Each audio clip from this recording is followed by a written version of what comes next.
Good morning, everybody. Welcome back to Cure for the Common Game. Today, in deck number 443, we are going to talk about Yarok the Desecrated. Yarok, however. Either way you pronounce it, it's awesome.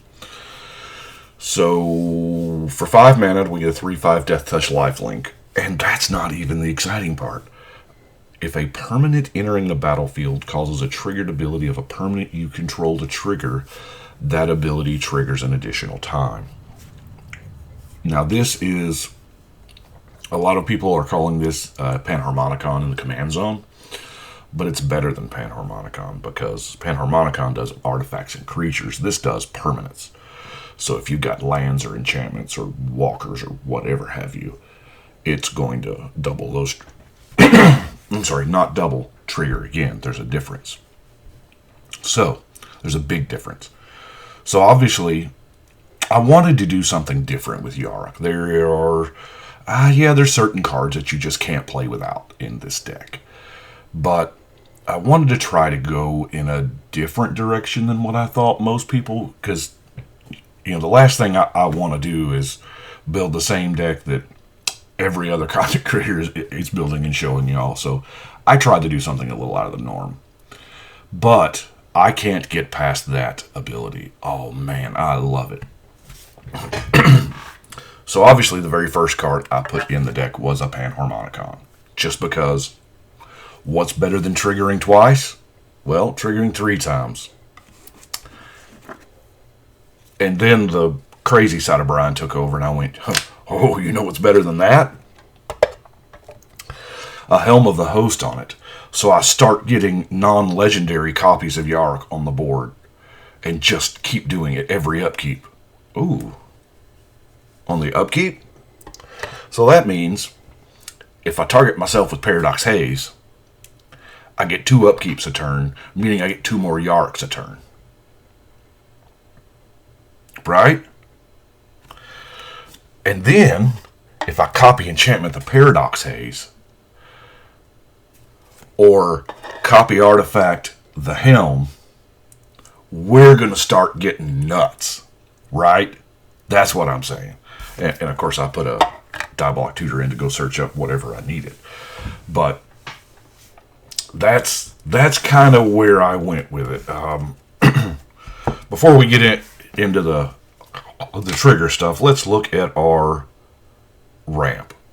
So first, I want to show two lands. It is no accident that they put Yarok in M20 and the temples so that you could double trigger off of the temples, or in this deck, quintuple trigger? I don't know. Anyway, I specifically, first off, we've got the Rampant Growth. I mean, it's green. This is the only land search card, and maybe I need more. Maybe I don't need it. I don't know. Something's not right. I'm not 100% happy with it, but my artifact mana fixing, the Locket, the Banner, Geode, a Golgari Clue, and a Dimir Clue. Now, all 5 of those things have something in common. No, I know. Somebody probably said, well, they all suck. No. They all cost 3. So, when Trophy Mage comes in, hopefully it's going to trigger a whole bunch of times and I can go get, 2 or 3 of those. That's the idea anyway. All of these creatures I'm about to show you are pretty decent, but we've got to look at them like they're going to trigger multiple times. You just about can't do the deck without a Muldrifter. I mean, it's 5 or 3 mana to draw 4 cards. Minimum, right? I mean, because let's face it, we're probably not going to do this. It curves out nicely the turn after Yarok anyway. To Viridian Shaman, I'm actually excited about this, just coming in and popping a whole bunch of artifacts. What else is going to ramp us? Big time. Well, I say big time. If we get it before Yarok, maybe not. Necrotal. I know a lot of people are using Shriekmaw, but Shriekmaw has the value that I don't have anymore. So Necrotal, next best thing. And I get to play with it in white border. So Civic Wayfinder is going to find the off color lands that you need. Acidic Slime, whoa, I mean, yeah, we all play Acidic Slime in a lot of decks, but if you can get double triggers or more, Runescar Demon, kind of nice, 7 mana for a 6/6 flyer, and you get a free tutor or two off of it. But let's talk about the Arboreal Grazer, right? Now, in Magical Christmas Land, we drop this turn 1, we drop another land, but that's not always going to happen. You're going to draw this on turn 12 sometimes, and you're going to be like, My favorite part is, like, after a wheel or something. Let's look at Priest of Gix. Right? Doesn't this, get the mind just blown up? So, for 3 mana, I get a 2/1 creature and 6 black mana rebate? That sounds like something I want to be a part of. Just basic stuff like Gravedigger is going to get you back 2 creatures. Because we're playing with a, inordinate amount of creatures. Well, actually, we're not. I think we're playing with 30. Guiltleaf Winnower. There's people play with a lot of creatures that aren't square statted. Bone Shredder is a flying. Of course, Risen Reef, while not amazing in this deck, there aren't that many elementals. As a matter of fact, I think this may be the only one. It's still a good card in and of itself. So, Elvish Visionary, draw some cards. I mean, I don't think it's out of the possibility here to have Elvish Visionary draw you 3 cards. In that case, it becomes a 2 mana Harmonize that leaves a 1/1 body around. Augur of Bolas. Boy, this is something I would like to trigger more than once, right? Massacre Girl, just in case things get out of hand. Who doesn't want to trigger double landfall triggers on your Woodcrasher? I mean, with just 1 Yarok out, landfall turns it into a 12/12 trample. That's a thing. Of course, we got to have the Man of War. Because if this triggers multiple times, then we can keep an engine going. Like if just Yarok is on the board, when you play Man of War, you got to return 2 creatures. It's not may, you have to. So you get the Man of War back, and then whatever ETB effect that you want to do again, back again. So it's thought really hard about putting. There's just so many ways to go with Yarok. Thought really hard about the Allurin thing and going all 3 drops in below, and that way you could do the Infamana War. But I've done that. A lot of people have done that, and I wanted something different. I know so far y'all haven't seen different, but different is coming. Seagate Oracle. A little card filtering. Cryptic Annelid. Lot of card filtering. Scry 1, then Scry 2, then Scry 3. And then do all that again. Yeah, of course, Gonti. Now, Sower of Disdain, Sower of Discord is where it gets fun. When it enters the battlefield, you choose 2 players. So you're going to do that twice. Whenever damage is dealt to one of them, the other one loses that much life. So you can create a really complex board state here where, it's great if you're playing 5 players and there's 4 other players. Or if there's only 3, you get to cross them and you're targeting one person twice, and then everybody's like, what? I can't. Of course, that kind of makes you the archenemy at that point. But, it's a rough life. Somebody's got to live it, right? Ondu Giant. Now, this one, I think, is going to fly under the radar a lot of times until you actually cast it and you put 3 copies of that trigger on the stack and you put 3 lands onto the battlefield. Now, this says basic land. You're paying 1 more mana for this as opposed to a wood elf, but this will get you non-forest lands, so that's why I did it. Void Grafter. I really like this one to protect Yarok. Okay, it's hexproof, nope. And of course, Yarok's going to double trigger it, so you can give something else hexproof as well. Now,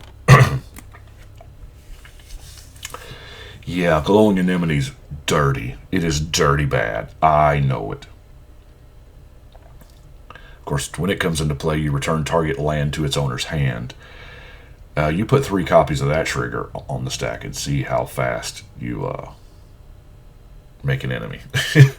Now, our last ETB trigger is a little risky here, but go with me, all right? So we got this 4-mana 2/2 Thought Gorger. Enters the battlefield. Now, if this is working how I think it works, it's beautiful because of the punctuation. Put a +1/+1 counter, or when it enters the battlefield, put a +1/+1 counter on it for each card in your hand, period. If you do, discard your hand. So, it's going to enter the battlefield. This is going to trigger twice. You put a +1/+1 counter on it for each card in your hand twice, and then you discard your hand. Now, even if you have to discard your hand twice, that's fine. But when it leaves the battlefield, you're going to draw a card for each 1/1 counter on it. So, with Yarok, it is 2 for 1. Granted, it's a high cost. I don't know. This is one of the creatures I'm not real solid about. I was like, eh. Other creature which we got is Bloodseeker. Now, I didn't have it with the ETB creatures because this is when, and a creature and opponent.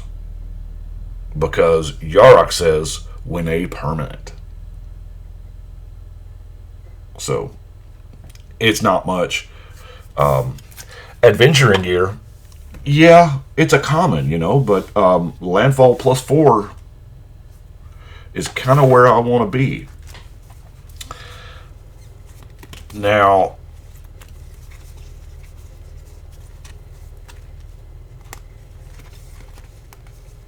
okay, here's my thought process. I said, you know what? It makes enchantments trigger an additional time as well. So here you've got landfall, a land that's triggering an enchantment. This is beautiful. You get 2 elementals. That's, well, hey, here's our Risen Reef combo, right? And then I was right there in the Origins binder, and I was like, Elemental Bond. Why is that flashing like that? Because none of my lights are flashing. Quit it, camera. So I was like, Power 3, those elementals are almost there. So I was like, well,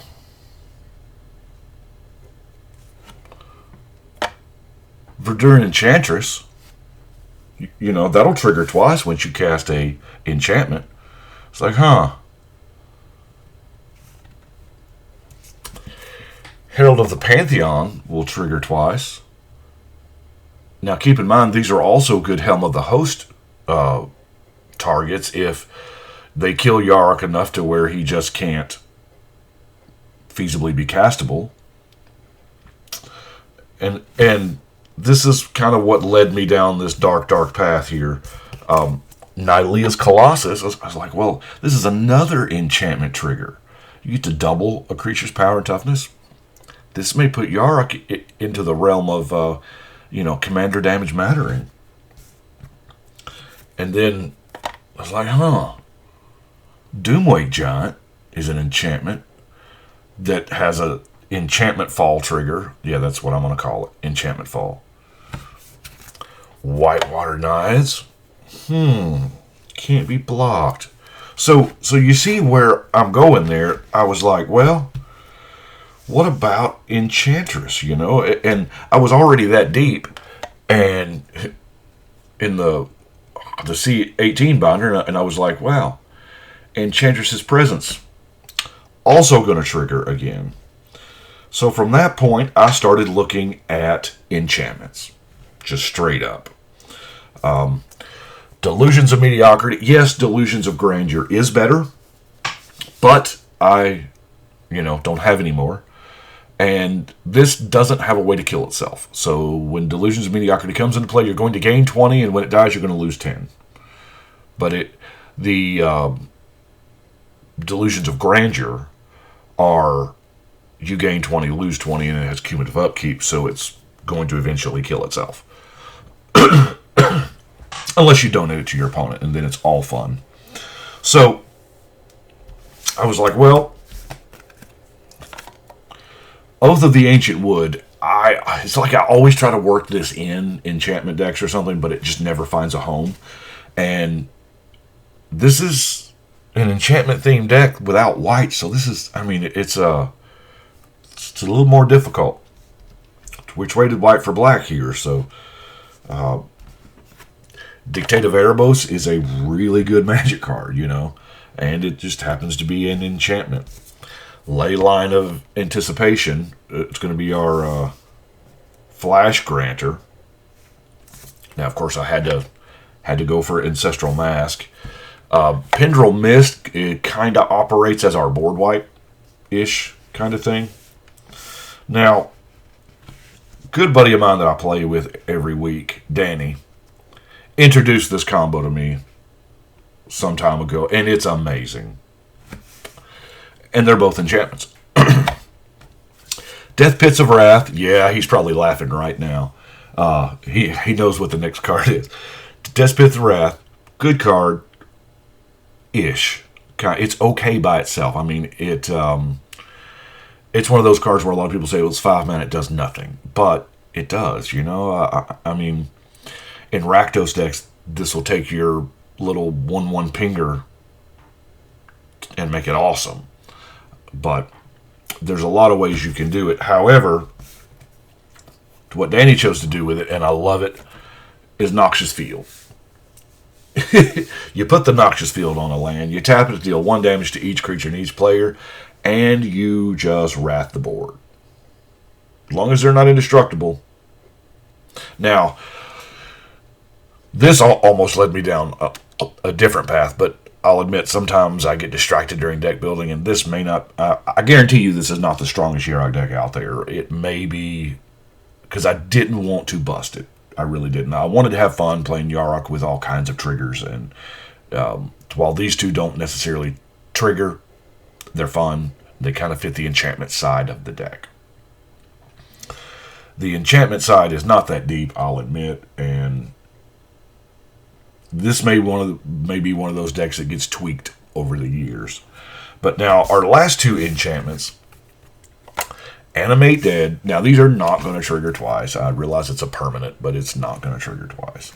And Necromancy, just because, it looks like we're going to be killing a few things.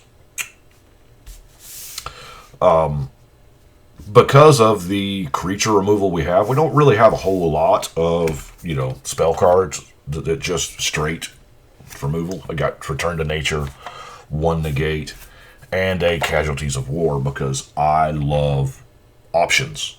I love the smorgasbord, This is what a Golgari buffet looks like. Take as many as you'd like. Okay, so now we have got lands.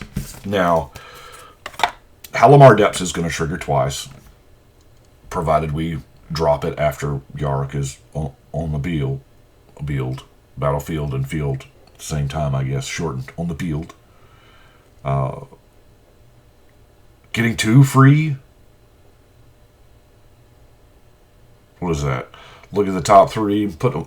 Enters the battlefield. Look at the top 3 of your library. Oh no, that's not going to matter if it triggers a whole bunch, is it? Well, yeah, it's already in there. If I find a better land, it'll be... well, no, because it's still a Halimar Depths. Anyway. Soaring Sea Cliff. 2 creatures will gain flying. Piranha Marsh. This is the slot where I wish was Bajukabok. Oh my gosh, I want another Bajukabok so bad. Because it's really good when you can nuke multiple graveyards. Yeah. But, just for a land drop, target player loses 1 life. Then we have just the good old-fashioned dual lands, we've got Terramorphic Evolving, Woodland Stream, Thornwood Falls, Simic Gate, Jungle Hollow, Golgari Gate, Dismal Demir Gate, the Frostmarsh Submerged Boneyard, and the City of Brass. Now, I do want to apologize for yesterday's video. Wow, we're over 20 minutes right now. Yesterday's video, I forgot. I forgot to do the thing. So, I know, I don't know. Some of y'all may care, some of y'all may not care. I don't know. But, do you like seeing the deck wall? Is it, I don't know. I think it may be every single deck. It may not be the coolest thing to do. I don't know. It may get old after a while. It may just do it every now and then. But we're going to go put Yarok up on the wall. Well, thank you all for watching, and hopefully I'll be able to keep this deck a day thing up. I don't know how long, but we'll see. But right now, we are going to shuffle and cut.